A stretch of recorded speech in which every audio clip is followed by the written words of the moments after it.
All right, Roto Grinders, welcome back to Saturday Fun Day. I can't do it quite like Emac, or it'd probably sound like horrible echo again. So I'll just do that calm little intro. Hopefully, you guys can hear us. I'm going to replay the video in the background with the sound muted for a few seconds to make sure it starts up live. But Emac, I think we're back on. They missed our intro, but that's okay. No worries. Was just saying we had a real busy night for me. I forgot that we did a show last Thursday. It feels like 7 days since then. We're excited because we got college football once again. We were on the cusp. I'm out here in Vegas at the Mirage. And in a funny note, I sat on the tarmac for an hour. I was supposed to have Wi-Fi on my airplane, didn't. So as I was waving around in the screen previously, I'm going completely old school with my handwritten crib notes here. This should be a fun one. We've got STL cards, the human computer, who can process any amount of data that we need. So we're going to be good. And DB, just so you know, tested this early, worked with our producer the old way. So this isn't entirely me, but we're going to blame me anyway, because I am the technological jinx. So, Cards, let's talk about some odds. We've got some real one-sided games here. How do you want to approach these? Yeah, it's better in the early slate than it is in the late slate as far as the odds go. Um, you've got some high total games that have fairly close spreads in the early slate. So Missouri and Toledo is one of those. Missouri favored by 3, a total of 60. I think Toledo can hang in that game. I like some plays from that game.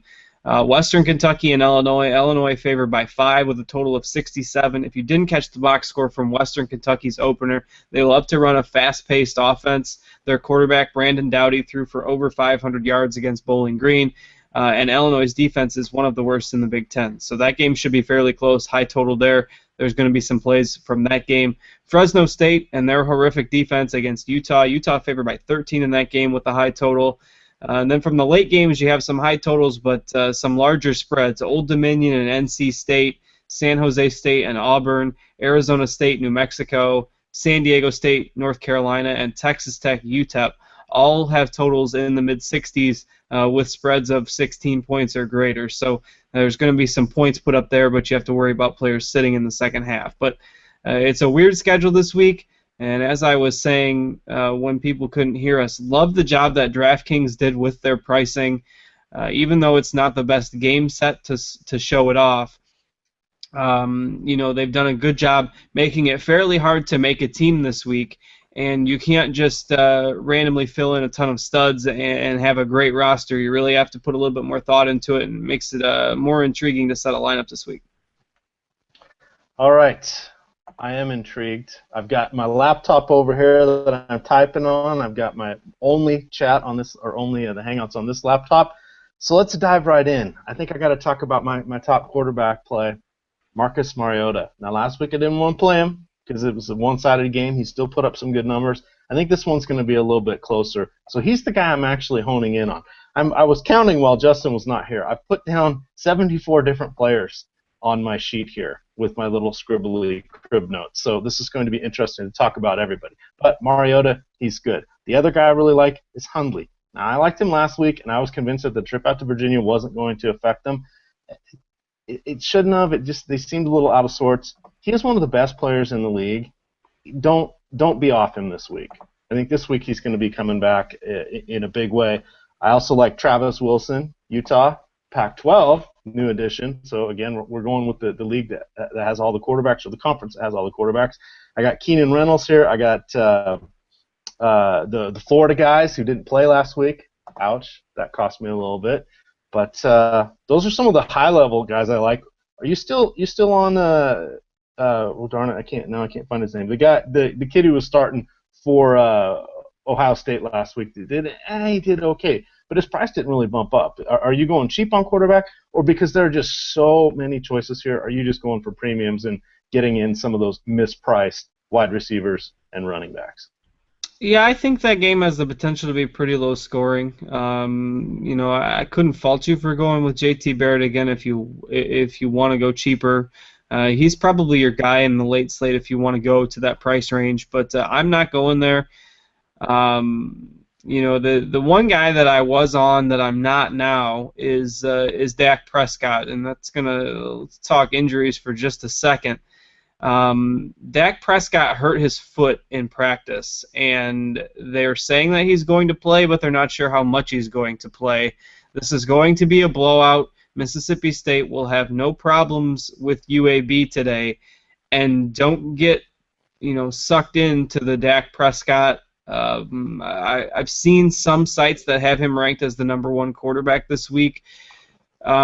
Just don't risk it because this is going to be a blowout. Mississippi State can afford to play it safe with him, and there's just no point in paying the premium for Dak Prescott with the risk of him only playing. I could see him only playing, a quarter and a half, if Mississippi State gets easily ahead in that game. There's some weird things going on with that program this week. I mean, Jamion Lewis had a tragedy in the family. It sounds like he's going to play, but a really tough circumstance for him. I just wouldn't touch that Mississippi State offense today. Way too much risk involved with that. Some other players to keep your eye on that are dinged up but should play. Jeremy Langford for Michigan State was a little bit limited last week, a little bit limited in practice. Surely this was probably just to rest him up for Oregon. I think he'll be fine, but if you're spending the salary that Jeremy Langford will command, you might want to take as much precaution as you can to keep your eye on the news wires. The good news about that is that on DraftKings, Langford is included with the late slate of games, and they're the first game that starts in the late set. So you'll know, before that lineup even locks at all, whether or not he's going to play. On FanDuel, they have that in the early set, and it's the last game of the early set, and you don't have late swap over there, so a little bit more risk.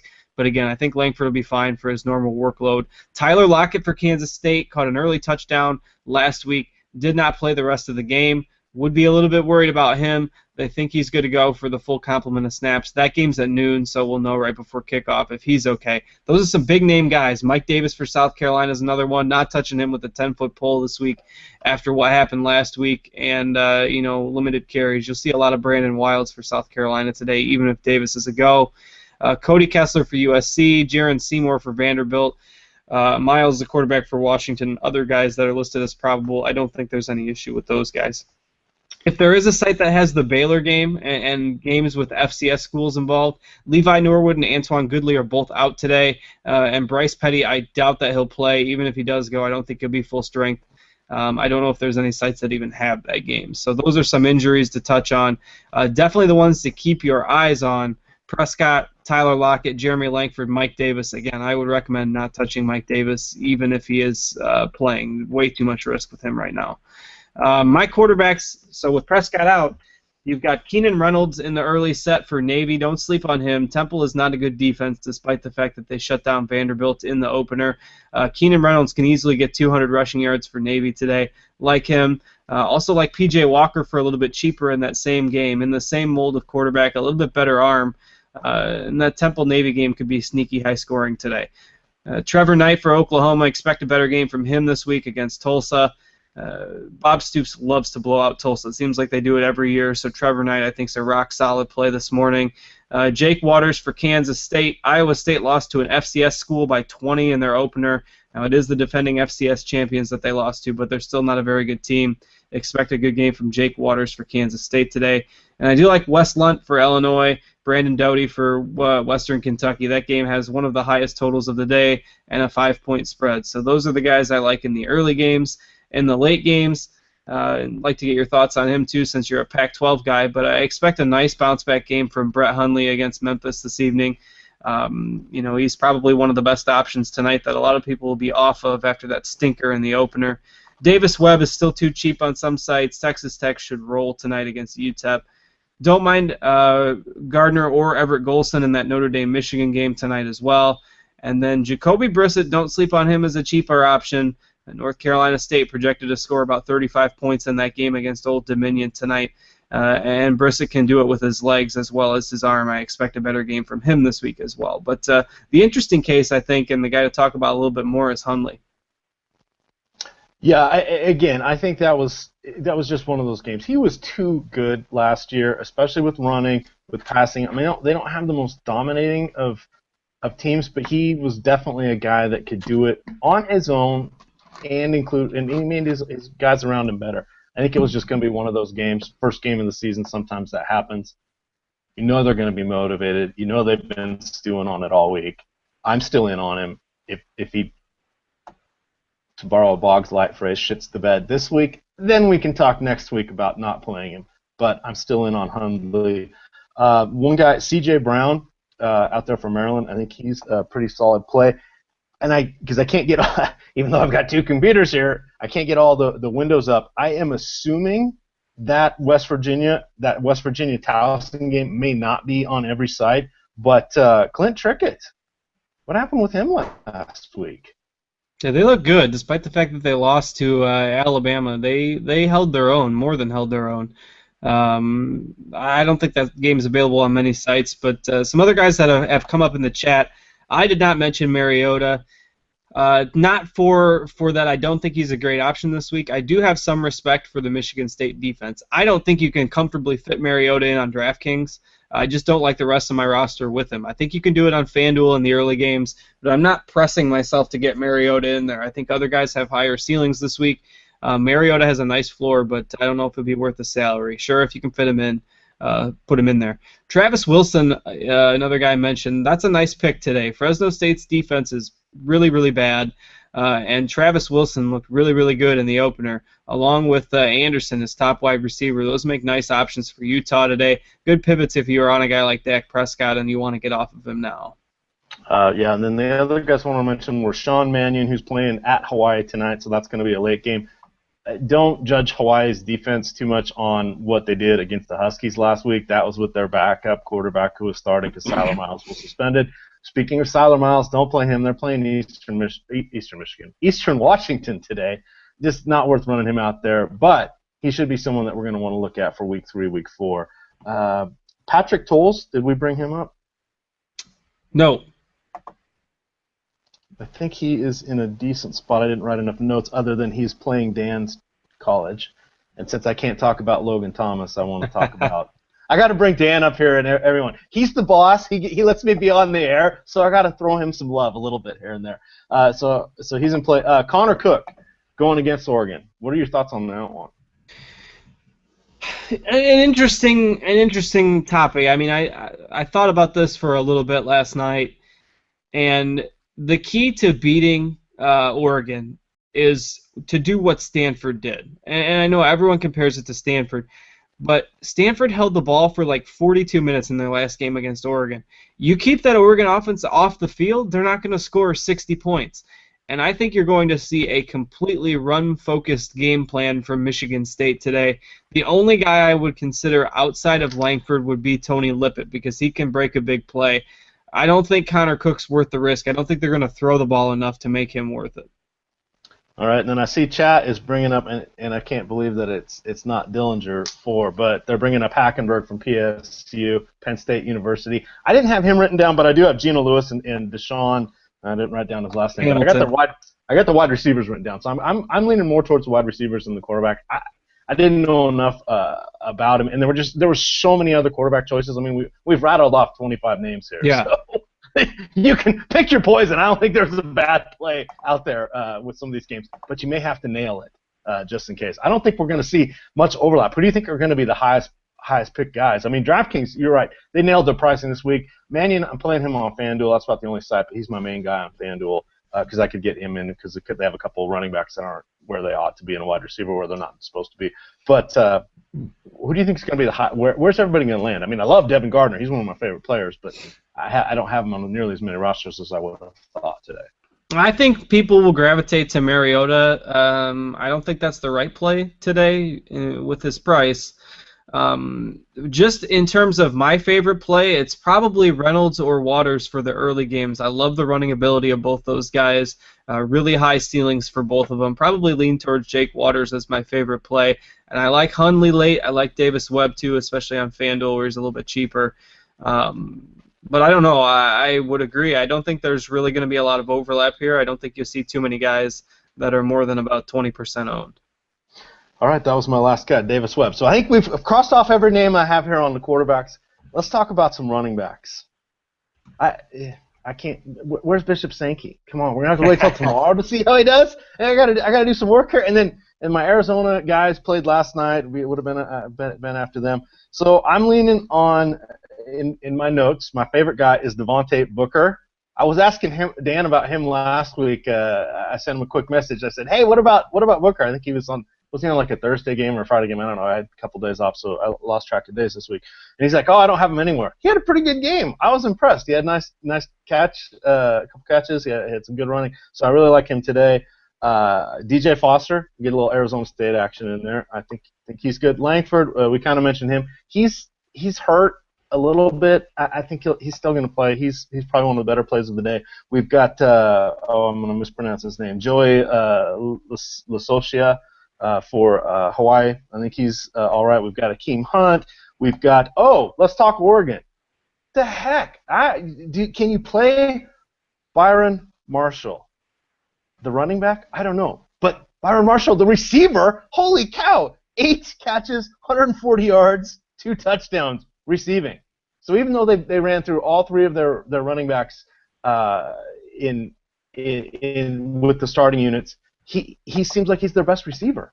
I don't know. Oregon is they're going to be a tricky one this season, but I'm still a little nervous because I don't think we can count on 100-plus catching yards and 2 touchdowns receiving every week. So I am leaning on Hunt. I wrote down Marlon Mack. He's cheap. I think it's Marlon Mack. He's cheap on a couple sides. Devontae Booker and DJ Foster are going to be my main core guys. I don't seem to be all over the place on running back. I am on quarterback and wide receiver, but running back I seem to be consolidating on those guys. Yeah, it's an interesting day for running backs. Not a ton of clear-cut options. I want to touch on a pairing that I think a lot of people are going to ask about. That's T.J. Yeldon and Derrick Henry, and both of them saw a really hefty workload in Week 1 for Alabama against West Virginia, and now they have a patsy cake matchup against Florida Atlantic, who got ran all over by Nebraska last week. Amir Abdullah and company just ran at will against Florida Atlantic. So people are going to come out and say, well, I can easily roster Yeldon and Henry this week, and they're just, sit back and watch them roll up the yards. And here's where Nick Saban will get you, because it's games like this where Nick Saban loves to get 7 or 8 guys into the mix. I forget who it was. I wish I could give credit to the person that did this, but somebody put together, it might have been Chris K, that put together a listing of the carries that the Alabama running backs got in these type of matchups over the last 3 or 4 years, and it's something along the lines of only once has an Alabama running back exceeded 11 carries in a matchup like this, over the last 3 or 4 seasons, and I think that's what you're going to see today. I think you're going to see maybe 10 carries from Yeldon, maybe 10 carries from Henry, and 5 to 10 carries for a host of other guys. It's just a stay away for me. If I had to pick one, I'd take Henry because he's significantly cheaper. Obviously, these guys can do some damage in limited carries, but I'm not going near it today. There's just other guys that are guaranteed some more touches, and Yeldon and Henry not on my radar at all today for that reason. People asking about Josh Ferguson throughout the week. He's kind of a similar guy to Byron Marshall. He does a lot out of the backfield catching passes. And, I like Illinois to score some points, but I would only take Ferguson on a full PPR site like DraftKings. Wouldn't touch him if you're on a non-PPR or half PPR site. He just doesn't get the volume of carries to be worth it. And on Byron Marshall, here's the tricky part. Let's say that Michigan State decides to bleed the clock today like they should and keep the ball away from that Oregon offense. Is there really enough to go around for all 3 of those Oregon running backs? I mean, Dan and I talked a little bit last night about Thomas Tyner, and you've got Marshall, who they're using in the slot and split out wide every now and again, and all 3 backs can get, similar to what I expect from Alabama today, 10, 12 carries each. But that makes it nearly impossible to predict which one of them is going to go off. Obviously, 1 or 2 of them are capable of big games, but it's just going to be so unpredictable from week to week. I hate that from a fantasy perspective. It makes it really hard to target those Oregon guys. Yeah, and that's just kind of going to be the bane of the existence this year, I think, and it's going to be a little frustrating. Their cards, they were kind of our go-to guys last year, because every time someone would be awesome and elevate, they'd get hurt, and there'd be another guy stepping in, and then they'd get hurt, and there'd be another guy stepping in. till that happens, everybody healthy. I don't know. You're just gonna you're rolling the dice. You're rolling the dice, but they are fun to watch. So that's why I'm sort of myself consolidating a little bit into Mariota today. Let's see. Taylor, what about Taylor for Florida? He did not play last week with that rain out game. I had him on a lot of lineups. It was not a happy week for Emac in college football. But he's back. They bumped up his price without him playing there on FanDuel. Darn you, FanDuel, for paying attention. But what are your thoughts on him? And then super sneaky guy that I wanted to call out, Raheem Mostert. Some sites have him as a wide receiver. I'm looking at you. I'm looking at you, Fantasy Feud. I see you. He's in my lineup. I'm sure he's going to be in a lot of other lineups. He had a really good game last week. And then I said Marlon Mack. Those were my main guys. Again, it seems like it's more consolidated at the running back this week. Yeah. Some other plays in there. Leon Allen for Western Kentucky, 28 carries last week. Mentioned already that that's going to be a high-scoring game. Called it on the Playbook series this week. I love Kareem Hunt today for Toledo. It's his backfield now with Fluellen gone, and he's a much, much better player than anybody realizes because he plays in the MAC, does not get a whole lot of publicity. I think you'll see Kareem Hunt show up in a big, big way today. 6,100 on DraftKings, 6,700 on FanDuel. You can easily fit him in a roster today. Mostert, I like him for Purdue, 5,400 on DraftKings. Martez Waller might be a good sleeper, good on a full PPR site like DraftKings. Fresno's going to have to score some points to keep up with Utah today. In the late games, I do like Langford, assuming he's full go. The Hawaii running back is a must-play on DraftKings, Joey Iosafa. He's going to get 25 to 30 carries, assuming this game stays relatively close. Did just fine against Washington last week. I think he'll post similar numbers against Oregon State this week. DeAndre Washington from Texas Tech, minimum price on FanDuel, pretty much an auto play over there. I do like Storm Woods from Oregon State on the other side of that Hawaii game. And then as a GPP play from San Diego State, going up against North Carolina in the late games, Donnell Pumphrey. I got to look at him a little bit last year, and he was a freshman last year, just blazing speed, capable of breaking off a 60, 70-yard touchdown anytime, but he's not going to be a 20 to 25 carry guy. Kind of similar to like the Andre Ellington type mode is Donnell Pumphrey. So he's a good athlete. I think he's a good GPP play in the late set. That's pretty much all I've got for running backs. All right, so it sounds like we're off air again, Cards. If you want to, I'm trying to look, and for whatever reason now it looks like the show isn't even on the page. You may want to just try to link it again, and we'll get people to refresh. That's bizarre. It says live still on my thing. Some people are saying it's fine. Some people are saying it's fine for them. So I'm not seeing any issues on mine. Okay, we'll just keep going. I'm trying to see if I can. Oh, you might want to just throw up the YouTube link in chat, just because if it's not coming through our site, maybe they can. Yeah, all right. You can start on wide receivers if you want while I'm doing that. Wide receivers, of course. We have the one, the only Justin Hardy looking solid. We've got Bo Hines. We have Dre Anderson. Get some Utah action today. Josh Harper. My mom's alma mater, Fresno State. I grew up on the West Coast. This is why I'm Pac-10, Pac-12, Fresno State, the WAC. Pour one out for the WAC, no longer in existence. But these are the teams I know, so that's what I focus on. We got to worry about Tyler Lockett injury. Don't play him. Jamarcus Nelson, I think, is a decent play. Kevin Lucas. Do you think he's going to get a dozen catches, 200 yards, and 3 touchdowns again today? I wouldn't rule it out. I think we'll set the baseline. If he gets about half that, I'll be thrilled. John Ross, your speedster for the University of Washington. I like him.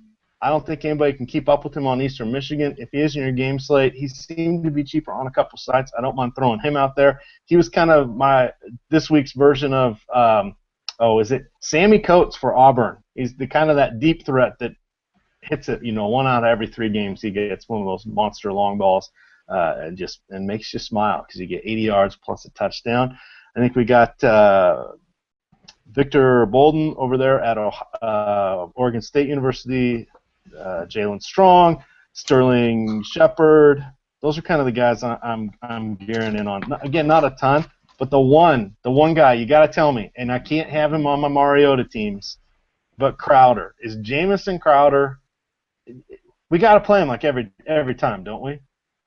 Yeah, I don't think he's available on DraftKings, but you got to play him. He's just a beast. With Connor Vernon gone, he's going to soak up probably half the targets in that Duke offense. They're 19-point favorites against Troy.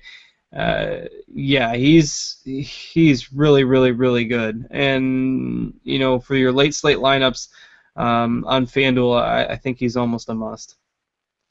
Yes, I did. Oh, chat saying I didn't say lock it out, lock it hurt. Not worth it. Not worth it. Plenty of fish in the college. See, kind of like when you go to college and meet all the girls. There's lots of them. They all just swim in the other direction, right? Is that how it worked for you, cards? Anyway, there. Well, let's talk about some other wide receivers. You mentioned Tyler Lockett. Monitor his status. Snyder not exactly the best at providing injury news. I was listening to Bill Snyder's press conference on Tuesday, and somebody asked him, why didn't Tyler Lockett play more? And he said, because I didn't want him to. And then they said, well, will Tyler Lockett play more this weekend? And he said, well, that would be the goal. So that's the update you got on Tyler Lockett. Again, that game starts at noon. So if you scour the Twitter for Tyler Lockett news, I think we'll get something leading up to kickoff. I would assume he'll be fine, and if he is, he's pretty cheap on DraftKings. So keep an eye on that up to kickoff. As of now, I'm not concerned. What about the ahead. Penn State guys? Tell me about the Penn State guys. Yeah, Deshaun Hamilton had 11 catches in the opener. Geno Lewis had, I believe, 8. Long term, season long, I think Geno Lewis is going to end up being the better wide receiver for Penn State this year. Not to say that Deshaun Hamilton doesn't have any talent. I think there's plenty of room for both of them, but Penn State loves to throw to their tight ends as well. I have exposure to both Lewis and Hamilton today, so I'll get that out there before I say this. I think they're both being overvalued right now. I think people are looking at the stats from that first game and saying that, oh, they're must-plays today, Lewis and Hamilton. They're not, because Penn State still likes to run the football. They still like to use their tight ends, and they're probably going to have a nice, comfortable, easy victory over Akron today. So it's not like there's going to need Hackenberg to throw the ball 60 times. I think Hackenberg's a nice play where he's still relatively cheap. And I like Lewis and Hamilton, but I don't think you need to go all in on them. I don't have a single team where I have both of those wide receivers. I kind of mixed and matched them a little bit. And Geno Lewis is a little bit expensive for my taste on DraftKings. But I do think, in terms of the community as a whole, I think the Penn State wide receivers are being overvalued this week. They're not going to need to throw it as much as they did last week. All right, a couple other guys. Stephon Diggs. We loved him last year. This first week, not a lot of people on him. Where are you standing on him today? I think I'm off of him this week. Maryland's just C.J. Brown loves to run the football.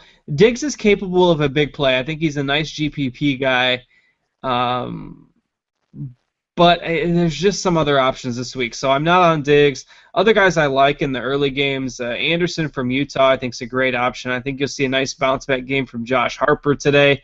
USC is not going to be able to run the ball on Stanford, so I think Aguilar is still in play. Not all over him because Stanford's defense is just that good, but if anybody's going to make plays for USC today, I think it's going to be Aguilar.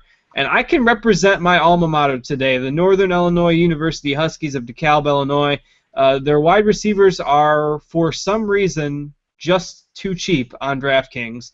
Deron Brown is 4K. Tommy Lee Lewis is 3,600. Not sure why. They scored 55 points in their opener. Yes, it was against the Little Sisters of the Poor College, but I forget which one it is. One of them's over 6K on FanDuel. So 4,000 on DraftKings for Deron Brown and 3,600 for Tommy Lee Lewis. Both of those are steals. One of those guys is going to have a nice game against Northwestern. Not much of a defense. You saw what Cal did to them last week.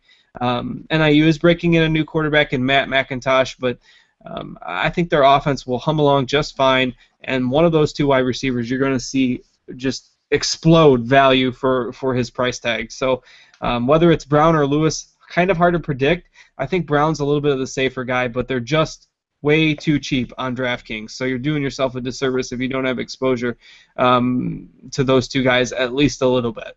In the late games, we already talked about Crowder on FanDuel. The Texas Tech wide receivers are site dependent. Bradley Marquez is like the second most expensive wide receiver on DraftKings tonight. He's minimum price on FanDuel. That's a pricing error. So Bradley Marquez, a must play on FanDuel in the late slate. Anytime you see a guy that's the second most expensive wide receiver on one site be bare minimum on another site, that should send off alarm bells to you. And Jakeem Grant is a little bit cheaper on DraftKings than Marquez is, so I kind of prefer Grant over there. It's just a pricing decision. All those Texas Tech receivers are in play tonight in a favorable matchup. You mentioned Victor Bolden. I like him too, and I think the UCLA wide receivers could be in good spots, Fuller, Payton, but they're a little bit more risky. All right, what about our buddy Carew last week? Yeah, that was a good call. Not by me. I rode coattails on that one, but we liking him again today? I'm not sure if they're available in any game sets. I haven't run across it. Maybe on the smaller sites. He's a good GPP play. He's a guy that can get a huge long touchdown catch. He's not going to get a huge volume of passes thrown his way, but he's a good GPP play. That's probably going to be the case with him all year. All right, I'm trying to find one other guy here. I wrote down the Queel somebody, and I didn't do a good job of writing down their last name. DeQuil Williams for Auburn, probably. Indeed, yes, there he is. He's new this year, but came over from JC somewhere. Yeah, I like him. Concerned that Auburn's like a 35-point favorite. Don't think they'll have to throw the ball that much. I think Cameron Artis-Payne is probably the guy you want from Auburn. Didn't mention him in the running back segment, but I do like him tonight as well. All right. Shall we go a little tight ends here? There's actually a lot of names. Oh, speaking of, we didn't call out one guy who's now a wide receiver, Devin Funchess. What happened? I thought, tight end converting to wide receiver. I played him a bunch of tight end last year. 3 touchdowns. If you didn't have him in some of those slates, not a good day for you. And he was fairly popular. He was more popular than I would have thought, even because he was a wide receiver. But are you in on him today? Is the experience going to continue? I don't know. He's just so expensive. I'd like to see him do it more against some defenses that are proven with some solid talent, as opposed to doing it against Appalachian State. I don't think I'm paying the high price tag for him today. Will he put up some solid numbers? Yes, but I don't think he's a top 5-10 price wide receiver. I think that's a little much to ask of him. And then Shane Williams for Boise. Prefer Matt Miller if you're going Boise wide receiver. Obviously, you'll have to pay for him, but I think I believe Shane Williams rode something like that. He caught like 12 passes in the opener for like 48 yards, so like 4 yards a catch. He's a good PPR guy. He's not going to win you any leagues, but he's a nice safe pick if he's still cheap. All right. Unfortunately, my list was just sorting by last week's point totals. I didn't have the backup. So 48 yards, 12 catches. I don't know. Sounds like a lot of almost like extended handoffs. They must have been under some serious defensive pressure last week. Did we mention Tony Lippett? Yeah, I like Lippett as a GPP guy. Again, I don't think Michigan State's going to have to throw it that much. They might towards the end of the game if they get behind, but you're going to see a run-focused game plan from the Spartans today. You're going to see a lot of Langford, a lot of Jeremy Langford today. So Lippett's the only other guy I would target on that team. All right, I've got a rapid-fire max up. We've got tight end. Let's do the rapid-fire max real quick. Chat, put some questions in. We'll get to those. So let's go to the rapid-fire max. Reminder, passing touchdowns on draft day are worth 6 points. Our first combination is Dak Prescott versus Brett Hundley. I think that's easy. You're not going to get a full game from Prescott today, so Hundley's the guy. And Pac-10, so of course we're going to pick him. Jameis Winston, who we did not mention, going against the Citadel. Ooh, is he going to get enough time? Or Marcus Mariota against the vaunted Sparty Party that's not returning as many defensive stalwarts as people thought. Yeah, I'll still take Mariota there. Even though I'm not that high on him today, 4 quarters of him against probably 2 quarters of Winston. I still think you'll get more points from Mariota today. All right. The next one is a couple running backs. We have Storm Woods versus Josh Ferguson. Now, I'm going to lean towards Storm Woods just because. But am I being foolish? No, I think that's probably smart. Ferguson doesn't get a ton of volume of carries. Woods is a really solid pick tonight against Hawaii. Amir Abdullah, who we love, love, love, in a huge one-sided matchup, or DJ Foster on the road in New Mexico, and Arizona State Sun Devil defense, not so good. So I'm going to go with DJ Foster. Yeah, that's got to be Foster. And, speaking of Devin Funchess, he is taking on Rashad Green, who is also in that Citadel game. Green was nice. Had a lot of him last week. I got to go with Funchess in this one. It's too one-sided for me. I mean, I could see Green 80 yards and a touchdown, and he's playing 3 series, and that's it. Yeah. So. Yeah, definitely. I agree with you there for that reason. All right, so we landed pretty well on here. So guys might want to play the big one or just stay, like a 22 to win 40. But we got Hundley, Mariota, Stormwoods, DJ Foster, Funchess, and we will use Funchess as our pivot back to tight ends. And I'm going to look at some of these questions here, cards. So we got about 10 minutes left. Yeah, I'll talk. You want me to finish strong? You want me to go through some tight ends while you get some questions down? Yes, because I only have. Well, I've got about 8 written down, but they're going to be the 8 that you can give much more clarity to than I would be able to. All right, early games. Mentioned how Penn State loves to utilize their tight ends, so don't sleep on Jesse James. I know he didn't have a great game the first week, but I like him today, especially on sites where he's still somewhat cheap. Mad Max Williams from Minnesota getting a lot of publicity coming into the season. Expect a better game from him this week as well. Probably my favorite tight end from the early games is Evan Engram, All-American candidate, really cheap on DraftKings compared to some of those other guys. It's not a year to spend on the tight ends. The Eric Ebrons, the Jason Amaros of the world, they're just not there this year. Yes, somebody could emerge throughout the course of the season, but not right now. It's just somewhat foolish to spend, $4,500 or higher on DraftKings for your tight end. Just nobody worth that price tag right now.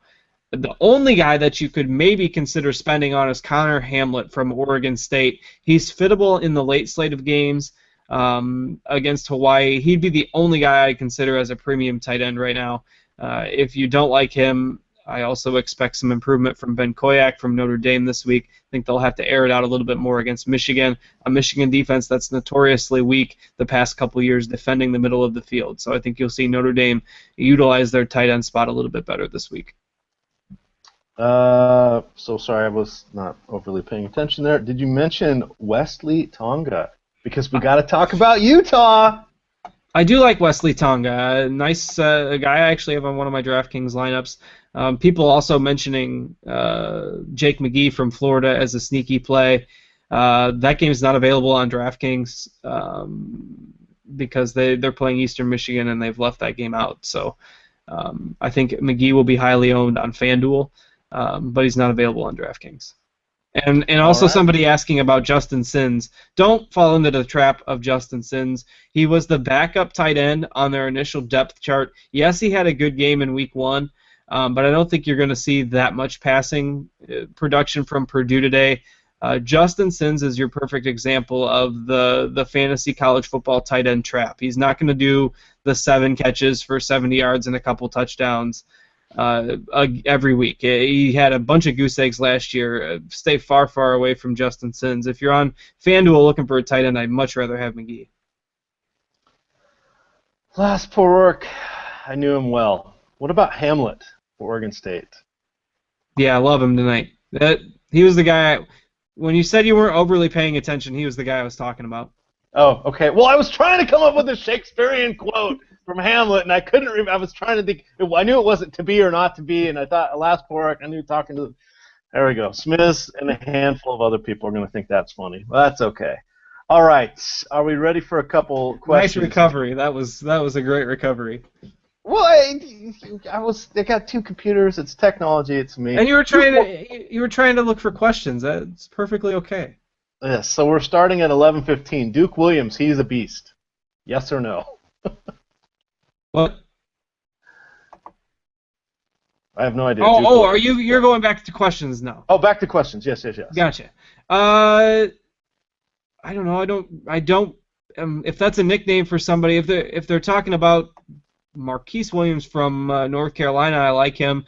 He's been named the starting quarterback for UNC now, and I think he's going to get the majority of the snaps today. Or if that's a nickname for somebody else that I don't know, player named Duke Williams is not ringing any bells with me right now.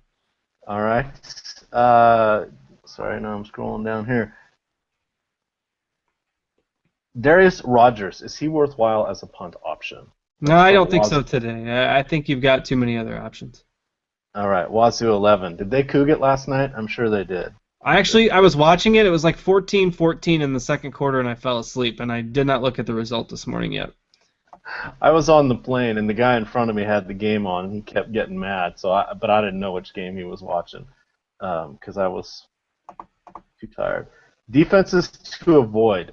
Is there anybody that we're really looking to avoid this year? I mean, we'll know. A lot of the SEC defenses will probably rise to the top till we get to the end. Farther west you go away from the Mississippi, the worse the defenses seem to get. But is there anybody you're scared of this weekend? I'm a little all right. I'm getting answers to the Duke Williams. That's Daquille Williams from Auburn. Didn't we talked about him on in wide receivers? Wide receivers, yeah. He's one of those guys. He's going to be a big play guy. I'm worried about Auburn being favored by 30 plus points. So if that was somebody asking about Daquille Williams, that's my answer for that. I would be worried about the 30-point spread. I think Cameron Artis-Payne is the guy you want from Auburn tonight. Okay. Tyler Hennick tonight. Henneke? Yes. Tyler Henneke. I love this pick tonight. Talked about him a little bit earlier in the week. And he's a guy for Old Dominion. Nobody's really heard of him, but he puts up sneaky good fantasy numbers. Old Dominion loves to chuck the ball. NC State got a challenge from Georgia Southern last week. I think Old Dominion puts up some points in this game. He's got a 64-point total. And Henneke's 5,300, 5,200 on DraftKings. He's a great QB2 on DraftKings tonight. Great call on Taylor Henneke tonight. All right, Mitchell Henry at tight end. I think he's okay. I mean, again, the tight ends, you can just as well throw them all into a bucket and pick one if you're going mid-range because it's going to be so unpredictable this year. There's no surefire option. If you get a starting tight end that gets some volume of targets thrown his way, you'll get some weeks where they catch 5-6 balls and some weeks where they don't catch any. So I think he's fine. All right. Here's one. Nelson Aguilar, Josh Harper, or Lockett. I'm going to put them in that order. Who was the first one? Aguilar, Lockett? Aguilar, yeah. Lockett and Josh Harper. Josh Harper. If there's a whiff of injury, I'm staying away from him in college. It's just not worth it. It's such a good matchup for Tyler Lockett, though. If Lockett's full go, he's got to be number one there. And I do like Harper a little bit better than Aguilar simply because he's got a better matchup. But if Lockett's full go, I mean, again, that game starts in a half an hour. So, if we get some clarity on him, I'm going to try to open up Twitter and get a search going. But I like Lockett today. Just got to make sure he's going. All right. What about Duke Johnson? Or I think that's part of the... Yeah, that was part of the Daquille Williams, yeah. I thought, isn't Johnson out? Again, I don't know that. I'm just trying to remember back to what I was reading before chat goes crazy. I don't think so. Duke Johnson's fine, but I haven't seen any sites on which they're available. Dan said they might be available on draft day, but I haven't seen Miami available anywhere, so I really haven't done that much research on them this week. Yeah, I didn't see them either. I almost didn't think they were playing. Again, it's weird. We'll let a few things queue up. We got a couple minutes left. How do you approach these different slates? Because they're all over the board. And I'm not against this. It just makes it a little trickier to start to analyze things. Some just kind of do the all day. Some piecemeal it up like FanDuel, which I don't mind. I think that's great. DraftKings picks a different break point than FanDuel does, so you get not a lot of overlap on some of the player sets. You've got Fantasy Feud that does like an all day, and then 3 hours later does the rest of the day. I don't know. How do you approach these sorts of things to balance out your lineups, or do you just it doesn't matter to you because you are the human computer, and it's just yet another variable that you deal with. I don't play the all-day slates. I play the early-only slates and the late-only slates, and mix up my teams that way. Too much risk with late injury news and such, and part of it is if you play the all-day slates, you're kind of giving away some of your late players to people that you might be playing against, and then they might pick up some late games from you and use your own players. We saw that in NBA with Kandia, everyone wanting his early lineup so they can steal his late players. So for that reason, I just play the early only and the late only, and that's enough for me. Showers for 4K on the DK late slate. Thoughts on that one? Yeah, that's Showers is the I believe talking about the guy that's filling in for Texas, I believe at quarterback with David Ash injured. There's also a Jameel Showers for. I'm opening up a DK late slate because they said specifically 4K. So let me. Jameel Showers for UTEP. Sorry, I'm trying to think of the backup quarterback for Texas now. That's got a similar name. That's starting tonight. Let's talk about him for a second too. Oh, Tyrone Swopes. I get him and Jameel Showers mixed up for some reason. Tyrone Swopes is the quarterback that's starting with David Ash out for Texas. He's 5,500. That game against BYU has a low total. I'm not going there this week. But Jameel Showers was a guy I talked about last week, quarterback for UTEP. They ran all over New Mexico last week, so they didn't really have to use Showers that much. But Showers is a sneaky good athlete. He was the backup at Texas A&M when Johnny Manziel was there, transferred out to UTEP, and he can run the football. He can throw. He's a good athlete. For 4K on DraftKings, I think you could do a whole lot worse than that tonight. It'll allow you to fill up the rest of your lineup with good players, and it's certainly risk-reward because they'll be trailing against Texas Tech. They're going to have to throw the ball more this week. I like it. It's a sneaky play as a QB2 for 4K on DraftKings tonight. Jameel Showers for UTEP. Was that Putz that brought that up? I believe so. He's busy being sad about his Hurricanes. His little ibis character there is not too happy. It was A7X2626 that brought up Showers. Nice call. I like it tonight. All right. We'll do just a handful more here. Any Laquan Treadwell love? Yeah, I like him. Price is a little bit high, but Mississippi doesn't have a running game. I think Treadwell is a solid option this morning. Nice cash game play. All right. The pump play is Ryan Switzer or Isaiah Jones. I'm going to say talk about your NIU guys again on DraftKings. I like that little... The pump plays the Huskies, man. They got a 26, 28-point total. They're just too cheap. The starting wide receivers on a team that's probably going to be the best team in the MAC this year. They're playing Northwestern, who Cal threw the ball all over last week. There's your punts in the early games, at least on DraftKings. In the late games, I like Keenan Lowe from Oregon. I know they're using Byron Marshall more as a wide receiver, but somebody's got to step up. Addison's not expected to play again this week. Keenan Lowe, he's like 3,200 on DraftKings tonight. He's my punt play if you're looking for one in the late games. All right, and here's one last one to sign off with. Doty for the win. I'm not sure who that is. That's the Western Kentucky quarterback. Again, that Western Kentucky-Illinois game should have some points scored in it. I like Wes Lunt and Doty in that game. I think both of them put up some numbers. All right, so throwing it back out there, you guys you're getting back to the quarterbacks. Yep, we liked Webb. Yep, we liked Waters a lot. We like Hunley, Mariota. There's tons of quarterbacks. Keenan Reynolds, C.J. Brown. Don't sleep on those guys. But with that, it's about time to sign off for us, Cars. We got to change a couple lineups here. We've got baseball tools are up and write-ups. We've got a boatload of college football information. And remember, there's still later game slates, so even if you're just waking up here on the West Coast, even though I've been up since 4 a.m. Vegas time, woohoo! And I'm drinking Diet Coke. Maybe that's why. All right! I couldn't get any Mountain Dew or Diet Pepsi, so I got a couple Diet Coke empties around here. They're not cheap. I could have bought a case for as much as I paid for what I've drank today. But with that, thank you, DraftKings, for sponsoring the show. We will work on these technical things. Most of us are getting together today that are out here at Roto Grinders. at the Mirage. We're going to be there at basketball. We'll game plan this. We'll figure out how to make sure that NFL is going to work. I suspect we may be going to a different location, but because we're getting some conflicting answers from the front desk and the IT help here about what works and doesn't work. We apologize for that. We had tested it out and it was working pre-show, but that didn't hold true. That could be me. It could be the Mirage. I'm not sure. But with that, thank you, Cards. Good luck, chat. Get some money out there. And as always, all-encompassing, good luck, gamers. Yeah, good luck, everybody. Good luck today.